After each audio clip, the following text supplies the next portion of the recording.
भिवानी के तोशाम कस्बा में मुख्यमंत्री नायब सिंह सैनी ने जन आशीर्वाद रैली के दौरान जनता को संबोधित करते हुए कहा कि तोशाम क्षेत्र चौधरी बंसीलाल की कर्मस्थली रहा है। आज उनकी 97वीं जयंती पर इस क्षेत्र के लोगों को शुभकामनाएं देने के साथ ही यहां के विधायक किरण चौधरी को राज्यसभा में जाने की शुभकामनाएं दी।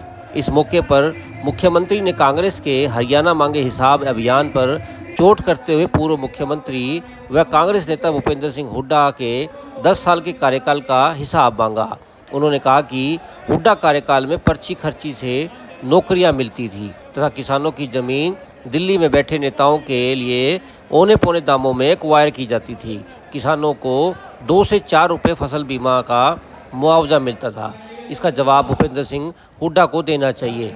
इस मौके पर किरण चौधरी ने भाजपा हाईकमान का राज्यसभा में नॉमिनेशन के लिए धन्यवाद किया तथा पूर्व मुख्यमंत्री भूपेंद्र सिंह हुड्डा पर प्रहार किए और कहा कि हुड्डा ने अपने कार्यकाल में भिवानी महेंद्रगढ़ क्षेत्र के साथ भेदभाव किया। हुड्डा की पर्ची खर्ची की सरकार से वे पर्ची लेकर हुड्डा के पास घूमती रहती थी, परंतु आज भाजपा सरकार मेरिट के आधार पर युवाओं को नौकरी दे रही है। किरण चौधरी ने कहा कि चौधरी बंसीलाल ने हरियाणा का विकास किया है। कार्यक्रम में श्रुति चौधरी ने भी जनता को संबोधित किया। चौधरी बंसीलाल के नाम पर साथ देने की बात भी कही। उनके सामने कांग्रेस की तरफ से उनके चचेरे भाई अनिरुद्ध चौधरी को कांग्रेस द्वारा चुनाव लड़वाए जाने के मुद्दे पर उन्होंने कहा कि चुनाव है, इसमें कोई भी प्रत्याशी सामने हो अपनी मेहनत करके आगे बढ़ेगी। भिवानी से दीपक मुटरेजा की रिपोर्ट।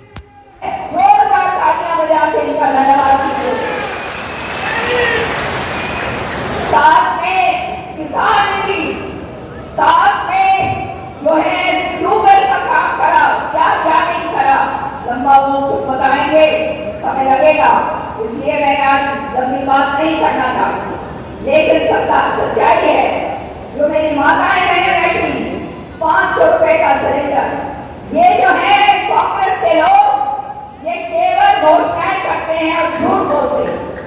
आज मैं बड़े खुले दिल से ये बात कह सकती हूँ, घुटन महसूस करती थी मैं, क्योंकि मुझे मालूम था कि क्षेत्रवाद है और ये क्षेत्रवाद जो है हमारे भिवानी जिसके अंदर दादरी महेंद्रगढ़ सारा आता है, इसको पाकिस्तान की तरह ट्रीट करा जाता था।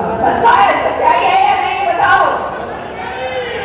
आज कच्ची पर्ची जो हमारे माननीय मुख्यमंत्री खट्टर साहब ने शुरू करी, खत्म कर दिया ना पर्ची और ना पर्ची। सत्य बताऊं भाई, पर्चियां ले लेके मैं भी हारती थी हुड्डा के आगे, लेकिन हमारा हक हमारे को कभी नहीं मिला, पीछे पीछे लगे रहते थे। कच्ची जो है वो तो भाई कभी गड़बड़ी तुम जानते हो, वो लांछन हमारे ऊपर नहीं, लेकिन पर्चियां ले लेके हारते थे। बताओ ये हारते थे या नहीं हारते थे? आज जो है मेरिट के हिसाब से जो बच्चा काम करता है, पढ़ाई लिखाई करता है, उसके घर बैठे बैठाए उसको नौकरी मिलती। और एक बात और कहना चाहती हूँ, निश्चित तौर पर समझ जाना, आने वाले समय के अंदर ये काम हमारे नौजवान बच्चे जो आज बेरोजगार घूम रहे हैं उन सब के लिए होगा। और ये काम केवल और केवल भाजपा सरकार करेगी, निष्पक्षता के साथ करेगी, पूरे हरियाणा के अंदर करेगी, कोई भेदभाव नहीं करेगी। जो पहला निर्णय लिया, ये निर्णय लिया कि हमारे हरियाणा प्रदेश के जिनकी इनकम 1 लाख रुपए से कम थी, ऐसे गरीब परिवारों के लिए उन्होंने भाई दवाई लेने के लिए किसी हॉस्पिटल में जाना पड़ता है, सामान लेने के लिए घर का बाजार में जाना पड़ता है, और कहीं रिश्तेदारी में भी या किसी धार्मिक स्थल पर भी घूमने के लिए जाना पड़ता है, उनको बस का किराया देने में भी दिक्कत महसूस होती थी। हमने ये निर्णय किया कि 23 लाख परिवार, 84 लाख लोग हरियाणा प्रदेश के, उनको एक हैप्पी कार्ड दिया। 1 साल के अंदर 1000 किलोमीटर तक वो फ्री में यात्रा कर सके। ये निर्णय हमारी सरकार ने सबसे पहले 7 जून को किया। एक बड़ा कार्यक्रम किया, हुड्डा साहब ने 100 के प्लान देने का लॉलीपॉप दिया,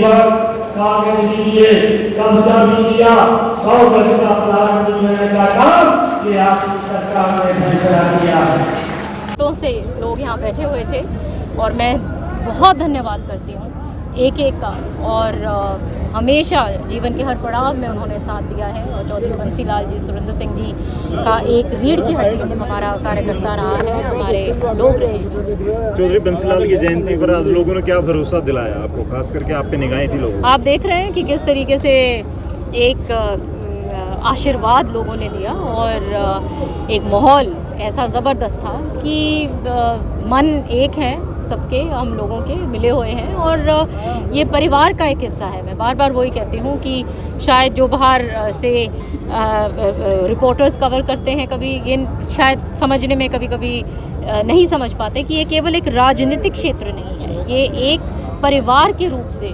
एक एक घर में लगाव और जुड़ाव रहा है। आपने चुनाव की घोषणा कर दी एक इंटरव्यू में, क्या कुछ कहेंगे यहाँ पर, क्या माहौल रहेगा स्मृति चौधरी? आप जैसे देख रहे हैं यहाँ पे कमल का फूल खिलेगा। माहौल देखा नहीं आज?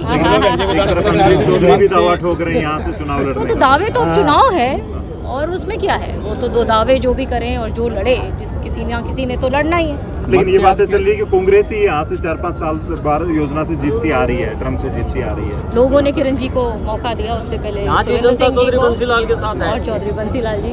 सो आगे भी मन से किरण चौधरी जी ने भी और मुख्यमंत्री जी ने कहा भी जनता को सौंप रहे हैं, तो इसका क्या अर्थ निकाला जाए और क्या कहेंगे तो शाम से लेकर के क्या एक्सरसाइज आपकी रहेगी? देखिए, ये मन का लगाव और यहाँ पे एक जुड़ाव रहा है घर घर से। चौधरी सुरेंद्र सिंह, चौधरी बंसी लाल जी और किरण जी का, और मैं तो बचपन से यहाँ पे आ रही हूँ, और जैसे पार्टी आदेश देगी हम लोग तैयार हैं। यहाँ तो शाम विधानसभा को लेकर के क्या मुख्य तौर पर आपको लगता है क्या किए जाने की आवश्यकता है? चुनाव में आप जाएंगे, क्या कुछ रहेगा? जैसे मैंने कहा, पार्टी जैसे आदेश करेगी, और केवल तोशाम ही नहीं, तमाम जो हमारा हल्का भिवानी महेंद्रगढ़ का जो है, आप देखेंगे कि किस तरीके से एक एक सीट पर भाजपा कितनी आगे रहेगी।